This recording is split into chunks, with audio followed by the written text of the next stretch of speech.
The city of Shelbyville has a new addition to its toolbox when it comes to preparing for snowfall in the city. Jennifer Jones talks about the recent addition.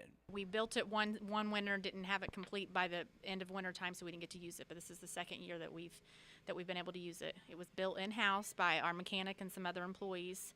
We looked into purchasing one from Cargill, with salt supplier, and you were looking at the most. The cheapest one they had was $25,000, so we were able to build our own for a little less than $8,000. We visited the Jasper Street Department, Jasper, Indiana, and they had their own, and they walked us through it and showed us their plans, and when we took it from there, and our guys did a really good job and made one of their own. We have the mixing tank here in our garage. We have a couple of employees that mix the tank. Then we also have a holding tank. So then we have the truck that has a tank on it as well. So they mix it, fill up this tank, keep it full. He, comes through, picks his material up. It's salt brine, and spreads on all the main drags throughout town. And that salt brine keeps the snow from being able to adhere to the streets. It kind of acts like a Teflon, so when our guys go to plow, it peels off the streets easier. They're not having to do as much wear and tear on their plows, spend as much time on it.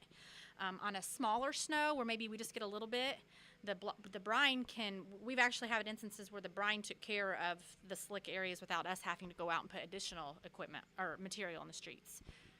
Benefits of the brine are number one, and the most important, is the safety for the residents. The most common time for accidents to happen with a snow event is when the roads first become covered with snow. So maybe the residents don't think that it's very slick, but that's probably the worst time.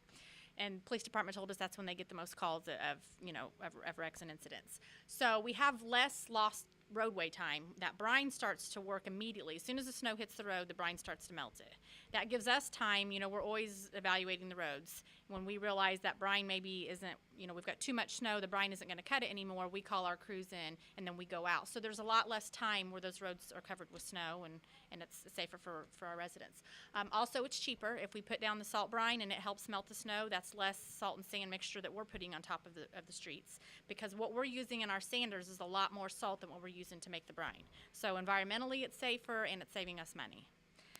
And if it's helping the guys clear the streets sooner, then it's less overtime that we're paying if they're doing it after hours.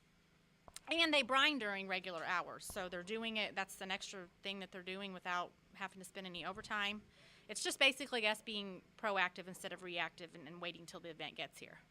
We can put the brine down 72 hours ahead of time. So, for instance, this Sunday we have different weather stations have different reports on what might happen. So we'll put it down today, and it'll help us out on a little snow or a big snow.